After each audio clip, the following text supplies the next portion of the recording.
homeschooling isn't always picture perfect. Welcome to Homeschooling with Dr. B, where we'll help you find solutions to the challenges you face and celebrate your successes with you. Now, please welcome your host, Dr. B. Welcome, my tenacious homeschool tribe. As you can see, I'm back in the studio. For how long? I don't know. So, I'm going a little bit against theme here. I know, but I love this t-shirt, and we're back in the Caribbean, so it's just very apropos, despite the fall background that I was going for over here. So, when I started homeschooling, one of the things that I really thought I needed to do was to keep up with the school year, the school calendar. And that is absolutely not necessary, right? You basically have the entire year to get 182 days of education packed in there. So there's a lot of flexibility since we have 366 days or 365 days in a calendar year, whether it's a leap year or not. So whether I chose to homeschool during the holidays or I chose to incorporate or not incorporate holiday traditions into our homeschool program on that specific year, one of the things that my kids have really enjoyed is when I decide to participate in a lot of the community activities that's around the holidays. And especially when they were younger, they would really get into this. Now that they're teenagers, sometimes they're like, I'm too cool for this. But, it changes. It's kind of strange with teenagers because sometimes they can enjoy the most droll settings and other times are not impressed regardless of how fantastic the situation is. Now, recently, as I've began incorporating more about my heritage, I'm half French, half Native American from Mexico, I've started to celebrate or incorporate celebrations for the Day of the Dead, which is All Saints' Day, and it falls November 2nd. Now, All Saints' Day is completely different than Halloween because for the Day of the Dead, ironically, you're celebrating the lives of those you have loved and have been at one point or another part of your life. And we have found that here in the United States, there are some incredible parties going on, like the Day of the Dead and the Monster Party in downtown Arts District in Orlando, Florida. That's fabulous. And of course, my kids love Halloween. So we will celebrate with costume parties and contests, go to haunted house, go to the plethora of Halloween parties that my kids get invited to. So that's always a lot of fun. And of course, my kids really enjoy the pumpkin patches. Now, we did do it last year. This year, we just haven't been up to it because we've been so involved in community theater and it's been nonstop. My kids have been in performances. My other child is in volleyball. And so it's just gotten to be too much. But most years we decorate pumpkins and we make food like pumpkin pie or pumpkin cupcakes out of the entrails. Of course, we always have our good old pumpkin carving contest. We do hay rides. And when we were in northern Michigan, we went to the Munchy Crunchy Apple Farm and enjoyed their delicious goodies. This year was kind of interesting too because one of my daughters asked if she could buy her own ticket to the Halloween bash that is thrown at Universal Studios. She is 14 and she was going with friends. We were a little nervous about this. And the day of, after she had convinced us to allow her to go and do these things on her own, she asked her dad if her dad would join her. She didn't want to be seen with her dad, mind you, but she wanted her dad there in the park so that if something happened, her dad could rescue her. So the first time he did do it, he went out and he hung out and just waited until she was done hanging out with her friends. And it was really an important experience for her. She got a little bit more independent. She went to all of these haunted houses with her friends, had an absolute fabulous time, and she ended up buying a ticket of her own for the rest of the time that Universal's had the haunted houses. She had a great time. Our favorite, though, is Disney's Spectacular. So they have these spooky after hours. I think it's called a Boo Bash. And you get to meet your favorite friends and fiends. This is the time when you get to see the stepmothers, stepsisters out there. Sometimes Ursula. It just really depends. Gaston. So the bad guys, the villains are hanging out. You get free cookies, free chocolate. Pardon me, that was for Christmas. For Halloween, you get to go to the candy stations. And there's a lot of special desserts for the Halloween time. And my kids always enjoy everything Disney. For about 3 years, the girls decided again they were too cool for Disney. But this year, they're Disney crazy again. So we got passes to Disney. We've really been enjoying it. Now, to be honest with you, Florida is fabulous when it comes to Christmas.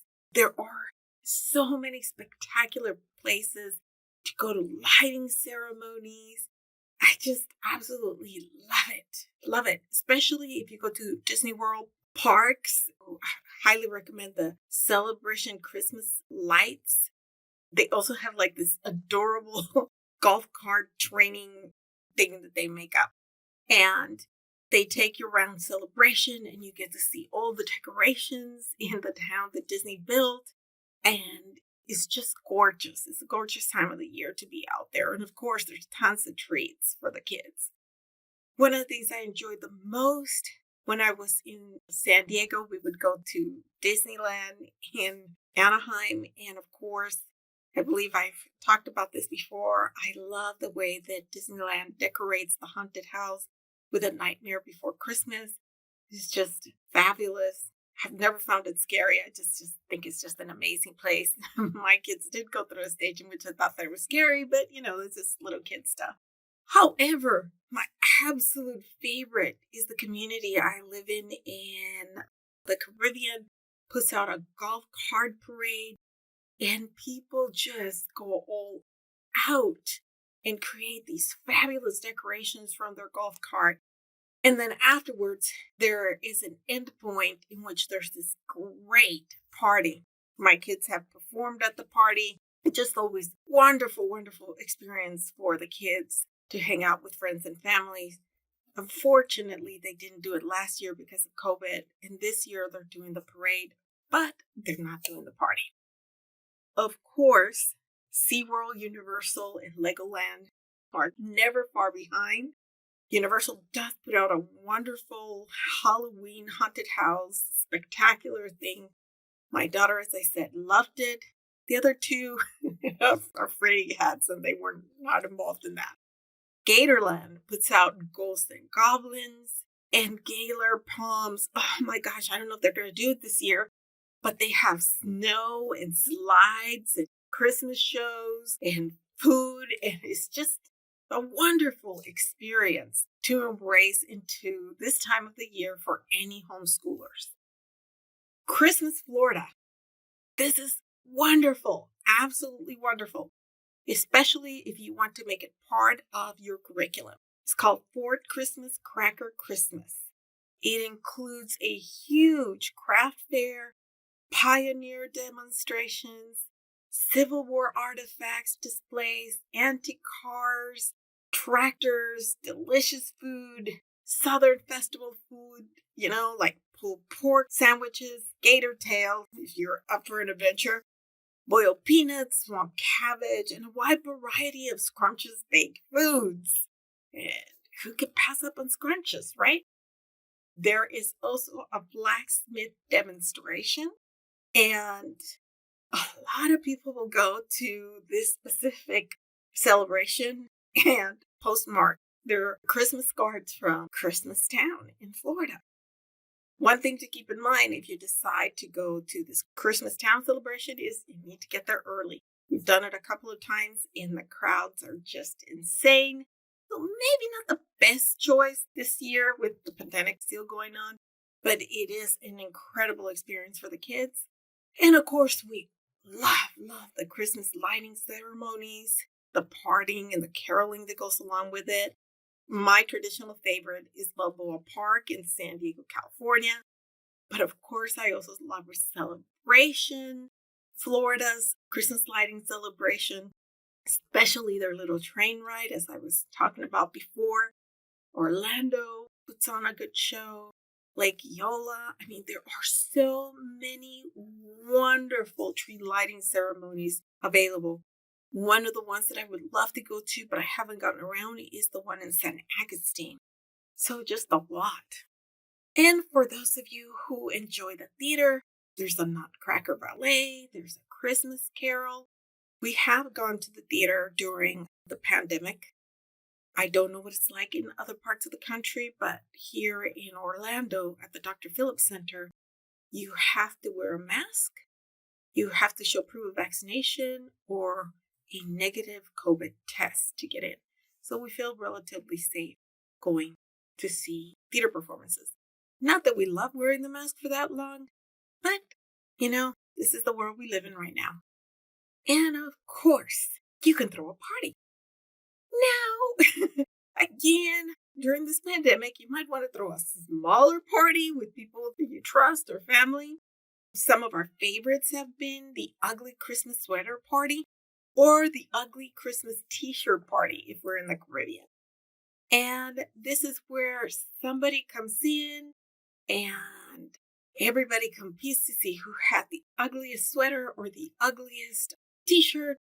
And then you get a prize for having the ugliest sweater or t-shirt. The Scrooge party. This is where we typically decide to give away or give up is a better way of saying it on everything Christmassy. We get away from the bustle and the hustle and we get Chinese food, margaritas, and we have a great time wrapping gifts on our pool deck. Doesn't get more Scroogey than that, I guess. We also really enjoy cooking cookie exchanges with families and friends. Again, during this pandemic, you have to be careful who you share cookies with, but keeping that in mind, it could still be done. Something we used to do in the past was we would select the house with the loveliest decorations in our community, and we would bake fresh cookies, put them in a nice tin, put a nice bow on it, and a nice thank you card, thanking our neighbors for feasting us with their beautiful decorations. The White Elephant Party. So it's somewhat of a game. Everybody brings a surprise gift. Nobody knows what's in it. And the level of creativity is decided by the host. The way it goes is somebody chooses a gift and then 2 or 3 people have the opportunity to either choose the next gift or steal the previous gift. It goes on like that for a while. It can be kind of complicated for some people, but you can find the specifics online to help guide your white elephant Christmas party. Now, I just gave you a plethora of choices, and realizing that mine are focused in California and Florida, and I threw in a little bit of Michigan in there because those are the areas where I have lived. But if you go online and do a little research, I bet you can find a lot of things going on in your community. Even during this pandemic, there are outdoor events where you can wear a mask if that makes you more comfortable, or not wear one, whatever your choice might be, and still enjoy the holiday season. It is way too much to try to do it all. Don't stress out about that. Just keep in mind that choosing what's interesting to your children, to your family, to yourself, it's one of the benefits of homeschooling. You can pick and choose what you do and how you go about doing it. Or you can let your homeschoolers choose. Either way, your homeschooling family will have a great time. Join our sometimes but always rewarding homeschool journey by subscribing to our podcast, blog, YouTube, Facebook, or TikTok channels. If you're new to the show, please check out some of our older episodes. You might find some of the information there helpful. For more links and resources, please visit our website. Till next week, Enjoy your kiddos. Thank you for joining us on this episode of Homeschooling with Dr. B. Head over to homeschoolingwithdrb.com for more information and resources. That's homeschoolingwithdrb.com. Until next time.